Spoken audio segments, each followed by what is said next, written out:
Hello everyone. तो आज इस वीडियो में हम ये डिस्कस करने वाले हैं कि एमएनएस 2024 में रिजर्वेशन के क्या नए रूल्स हैं। Because many of you are asking कि एमएनएस में रिजर्वेशन होता है तो किस कैटेगरी का होता है, जनरल वालों का होता है कि नहीं होता है, ईडब्ल्यूएस वालों या ओबीसी वालों के लिए होता है कि नहीं होता है, या फिर एसटी एसटी वालों के लिए कितना होता है, या फिर एनसीसी वालों का कितना है। तो बहुत सारे बच्चों को ये डाउट था कि रिजर्वेशन के बेसिस क्या है और मतलब ये होता भी है कि नहीं होता है, क्योंकि बहुत सारे बच्चे ना मतलब मैंने एक दो मेरे कॉन्टैक्ट में है जो बोल रहे थे कि नहीं ऐसा नहीं होता है। तो मैं वो प्रूफ भी दिखाऊंगी कि इंडियन आर्मी का वो जो ऑफिशियली नोटिफिकेशन था कि इतने एनसीसी के कैंडिडेट की सीट रिजर्व है और इतने एससी एसटी कैंडिडेट्स की सीट रिजर्व है ना। तो लेट्स जस्ट स्टार्ट। फर्स्टली तो आप सब लोगों को पता है कि एमएनएस में सिर्फ 220 सीट है, तो एमएनएस 2024 में भी सिर्फ 220 सीट ही है। मतलब कोई भी सीट्स के अंदर कोई भी चेंजेस नहीं आया है। बहुत सारे बच्चों को ये भी डाउट था कि मैम जैसे एमएनएस एसएससी का एग्ज़ाम हुआ था जनवरी में और फिर उसके मार्च अप्रैल में उसके मेडिकल और इंटरव्यू और सिलेक्शन वाली प्रोसेस हुई थी, तो इससे कहीं एमएनएस की जो सीट हैं यूजी वाले कैंडिडेट्स के लिए कहीं उस पर तो इम्पैक्ट नहीं पड़ेगा। I mean like they were saying कि अगर एमएनएस एसएससी का एग्ज़ाम हुआ है तो एमएनएस का एग्ज़ाम होगा कि नहीं होगा।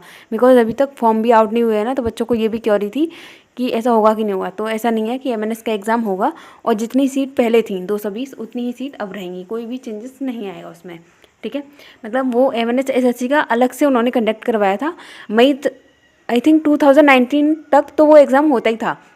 बीच में कोविड की वजह से वो एग्ज़ाम रुक गया था, उसकी वजह से उन्होंने अब 2024 से उसको कंडक्ट कराना वापस रिकंडक्ट कराना वापस स्टार्ट कर दिया है ना। तो आपके एग्ज़ाम पर कोई इफेक्ट नहीं पड़ेगा। 2019 तक एमएनएस एसएससी का एग्ज़ाम भी होता था और एमएनएस का एग्ज़ाम भी होता था। ठीक है, जितनी उसकी सीट्स हैं 100 सीट्स हैं आई थिंक, तो उनकी वो सीट्स रिजर्व हैं और इनकी 220 हैं तो उनकी ये सीट्स रिजर्व है। ठीक है, now come to the second point कि जनरल ईडब्ल्यूएस और ओबीसी वालों के लिए कितना है। तो फर्स्टली तो let me just tell you कि ये तीनों की तीनों जो कैटेगरी हैं, जनरल वाली, ईडब्ल्यूएस वाली और ओबीसी वाली, ये तीनों की तीनों कैटेगरी सेम है इंडियन आर्मी के लिए। ठीक है, जैसे नीट की काउंसलिंग कराते थे एमबीबीएस बीएमएस या बीएचएमएस या बीडीएस किसी के लिए भी, है ना, तो उधर अलग अलग कैटेगरीज हैं कि जनरल के लिए अलग अलग रिजर्वेशन है, ओबीसी के लिए अलग है, ईडब्ल्यूएस के लिए अलग है ना। तो यहाँ एमएनएस में ऐसा कुछ भी नहीं है, तीनों की तीनों कैटेगरी सेम है, जनरल वाली भी, ईडब्ल्यूएस वाली भी और ओबीसी वाली भी। नाउ लेट्स सी कि रिजर्वेशन कितना है इन तीनों कैटेगरी का। तो वो है ऐसे कि इन तीनों के लिए कोई रिजर्वेशन नहीं है। No reservation for EWS OBC and general category. ठीक है, इनके लिए कोई भी रिजर्वेशन नहीं है। मतलब कि 220 में से देखते हैं, अभी बताती हूँ उस पॉइंट को भी।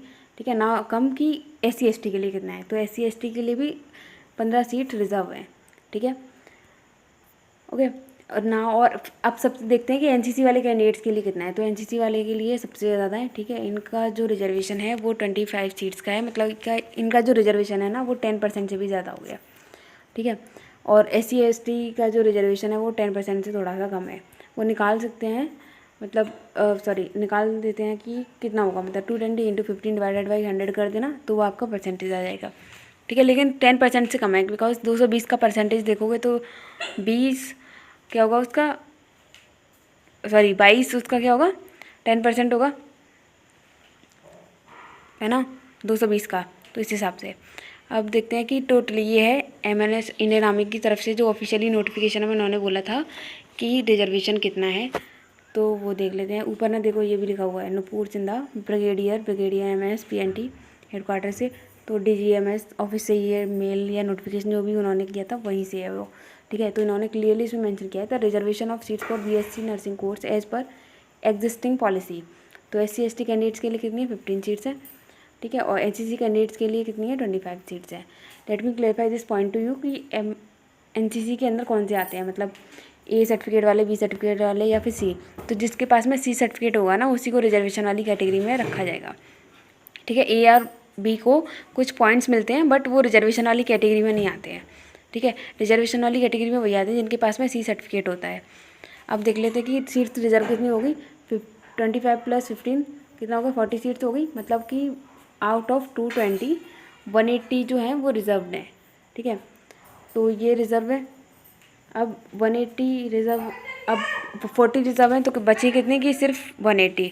ठीक है। 180 में भी ऐसा नहीं है कि SC ST NCC वाले बच्चे नहीं आ सकते हैं, ये वाले बच्चे भी आ सकते हैं जनरल वालों के साथ में।